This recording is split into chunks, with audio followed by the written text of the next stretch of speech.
Chapter 7. But I could not remain where I was any longer. The daylight was hateful to me, and the thought of the great, innocent, bold sunrise unendurable. Here there was no well to cool my face, smarting with the bitterness of my own tears, nor would I have washed in the well of that grotto, had it flowed clear as the rivers of paradise. I rose, and feebly left the sepulchre cave. I took my way, I knew not whither, but still towards the sunrise. The birds were singing, but not for me. All the creatures spoke a language of their own, with which I had nothing to do, and to which I cared not to find the key any more. I walked listlessly along. What distressed me most, more even than my own folly, was the perplexing question, how can beauty and ugliness dwell so near? Even with her altered complexion and her face of dislike, disenchanted a belief that clung around her, known for a living, walking sepulchre, faithless, deluding, traitorous. I felt, notwithstanding all this, that she was beautiful. Upon this I pondered with undiminished perplexity, though not without some gain. Then I began to make surmises as to the mode of my deliverance, and concluded that some hero, wandering in search of adventure, had heard how the forest was infested, and, knowing it was useless to attack the evil thing in person, had assailed with his battle-axe the body in which he dwelt, and on which he was dependent for his power of mischief in the wood. Very likely, I thought, the repetitive knight who warned me of the evil which had befallen me was busy retrieving his lost honor, while I was sinking into the same sorrow with himself, and, hearing of the dangerous and mysterious being, arrived at this tree in time to save me from being dragged to its roots and buried like carrion, to nourish him for yet deeper insatiableness. I found afterwards that my conjecture was correct. I wondered how he had fared when his blows recalled the ash himself, and that too I learned afterwards. I walked on the whole day, with intervals of rest, but without food, for I could not have eaten had any been offered me. Till in the afternoon I seemed to approach the outskirts of the forest, and at length arrived at a farmhouse.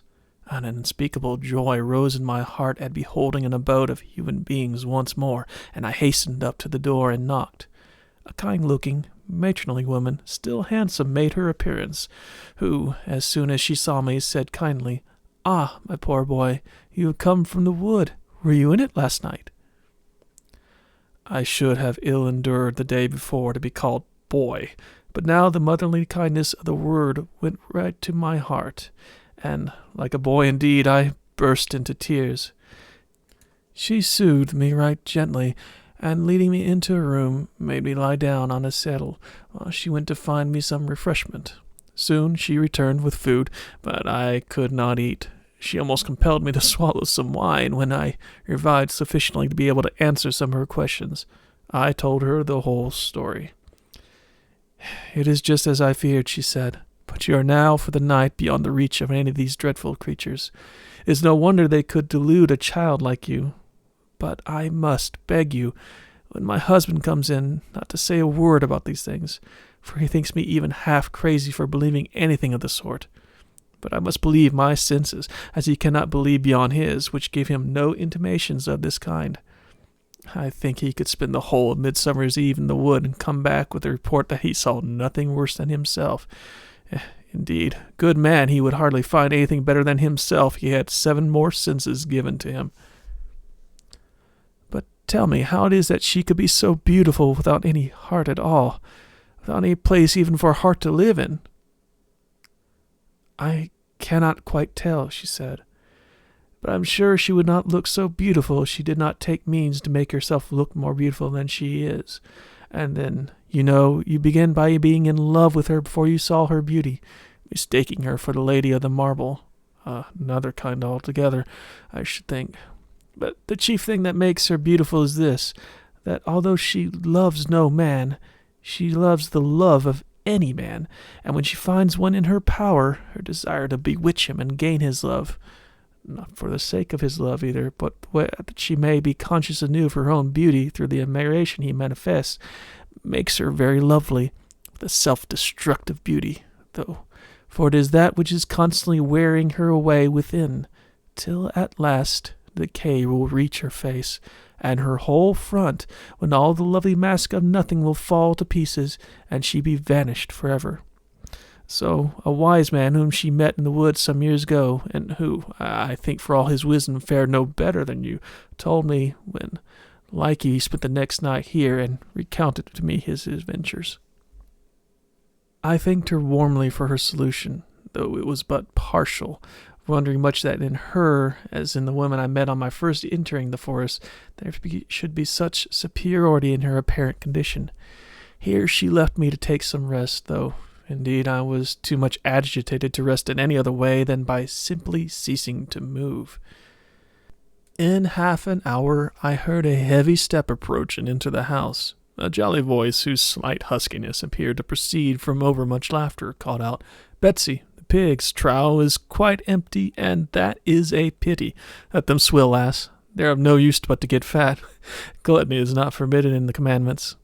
The very voice, kind and jovial, seemed to disrobe the room of the strange look which all new places wear, to disenchant it out of the realm of the ideal into that of the actual. It began to look as if I had known every corner of it for 20 years, and when, soon after, the dame came and fetched me to partake of their early supper, the grasp of his great hand, and the harvest moon of his benevolent face, which was needed to light up the rotundity of the globe beneath it, produced such a reaction in me that, for a moment, I could hardly believe that there was a fairyland, and that all had passed through since I had left home had not been a wandering dream of a diseased imagination, operating on a too mobile frame, not merely causing me indeed to travel, but peopling for me with vague phantoms the regions through which my actual steps had led me. But the next moment my eye fell upon a little girl who was sitting in the chimney corner, with a little book open on her knee, which she had apparently just looked up to fix great inquiring eyes upon me. I believed in fairyland again. She went on with her reading as soon as she saw that I observed her looking at me. I went near, and peeping over her shoulder, saw that she was reading the history of Graciosa and Percinet. "Very improving book, sir," remarked the old farmer with a good-humored laugh. "We are in the very hottest corner of fairyland here. Stormy night last night, sir." "Was it indeed?" I rejoined. "It was not so with me. A lovelier night I never saw." "Indeed? Where were you last night?" "I spent it in the forest. I had lost my way." "Ah, then perhaps you'll be able to convince my good woman that there is nothing very remarkable about the forest. For, to tell truth, it bears but a bad name in these parts. I dare say you saw nothing worse than yourself there." "I hope I did," was my inward reply, but for an audible one I contented myself with saying, "Why, certainly I did see some appearances I could hardly account for, but that is nothing to be wondered in an unknown wild forest, with the uncertain light of the moon alone to go by." "Very true. You speak like a sensible man, sir. But we have but few sensible folks round about us. Now, you would hardly credit it, but my wife believes every fairy tale that was ever written. I cannot account for it. She is the most sensible woman in everything else." "But should not that make you treat her belief with something of respect, though you cannot share it in yourself?" "Yes, that is all very well in theory, but when you come to live every day in the midst of absurdity, it is far less easy to behave respectfully to it. Why, my wife actually believes the story of the white cat, you know, I dare say." "I read all those tales when I was a child, and know not that one especially well."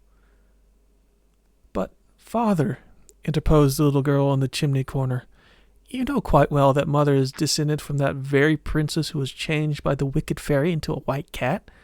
Mother had told me so many times, and yet to believe everything she says."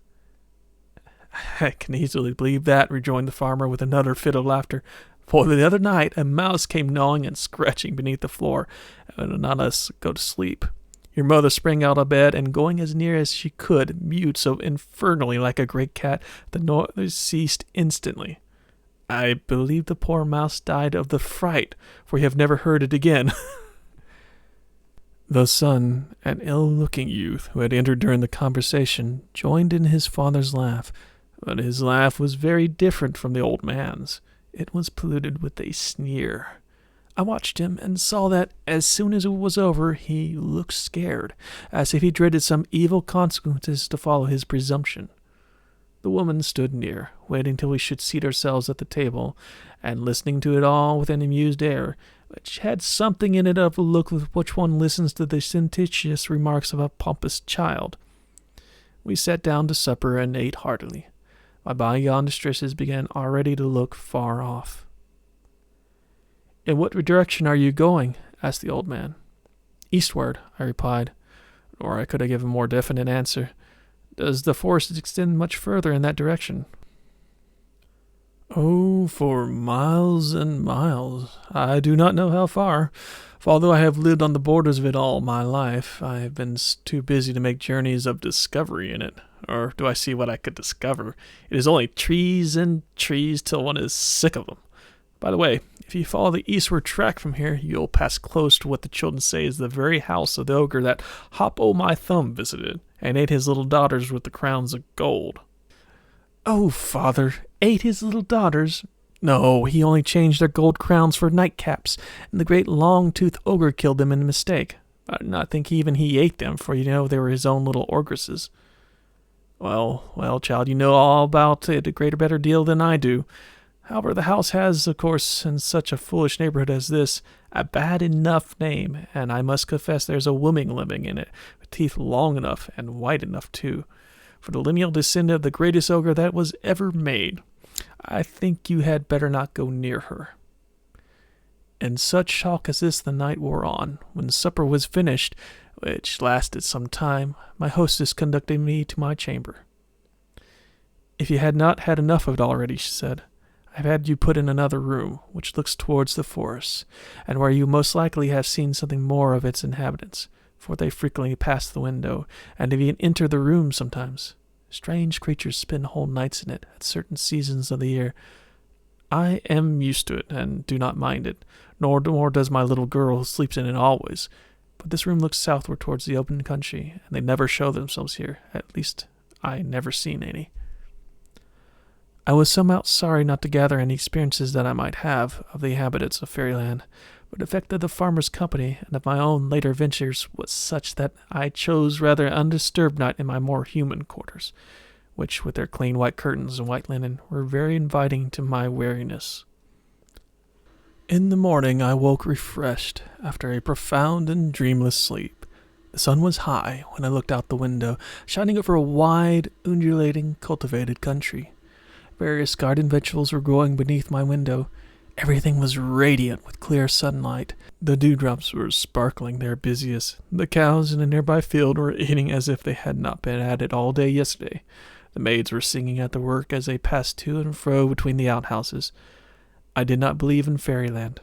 I went down and found the family already at breakfast, but before I entered the room where they sat, the little girl came to me and looked up in my face as though she wanted to say something to me. I stooped towards her. She put her arms around my neck and her mouth to my ear and whispered, "A white lady has been flitting about the house all night." "No whispering behind doors," cried the farmer, and we entered together. "Well, how have you slept? No bogies, eh?" "Not one, thank you. I slept uncommonly well." "I'm glad to hear it. Come and breakfast." After breakfast, the farmer and his son went out, and I was left alone with the mother and daughter. "When I looked out the window this morning," I said, "I felt almost certain that Fairyland was all a delusion of my brain. But whenever I come near you or your little daughter, I feel differently. Yet I could not persuade myself after my last adventures to go back and have nothing more to do with such strange beings." "How will you get back?" said the woman. That I do not know. "Because I have heard that for those who enter Fairyland, there is no way of going back. They must go on and go through it." "How? I do not in the least know." "That is quite the impression of my own mind. Something compels me to go on, as if my only path was onward. I feel less inclined this morning to continue my adventures." "Will you come and see my little child's room? She sleeps in the one I told you of, looking towards the forest." "Willingly," I said. So we went together, the little girl running before to open the door for us. It was a large room, full of old-fashioned furniture that seemed to once belong to some great house. The window was built with a low arc, and filled with lozenge-shaped panes. The wall was very thick, and built of solid stone. I could see that part of the house had been erected against the remains of some old castle or abbey, or other great building, the falling stones which had probably served to complete it. But as soon as I looked out the window, a gush of wonderment and longing flowed over my soul like the tide of a great sea. Fairyland lay before me, and drew me towards it with an irresistible attraction. The trees bathed their great heads in the waves of the morning, while their roots were planted deep in gloom, save where on the borders the sunshine broke against their stems, or swept in long streams towards their avenues, washing with brighter hue all the leaves over which it flowed, revealing the rich brown of the decayed leaves and fallen pine cones, and the delicate greens of the long grasses and tiny forest of moss that covered the channel over which it passed in motionless rivers of light.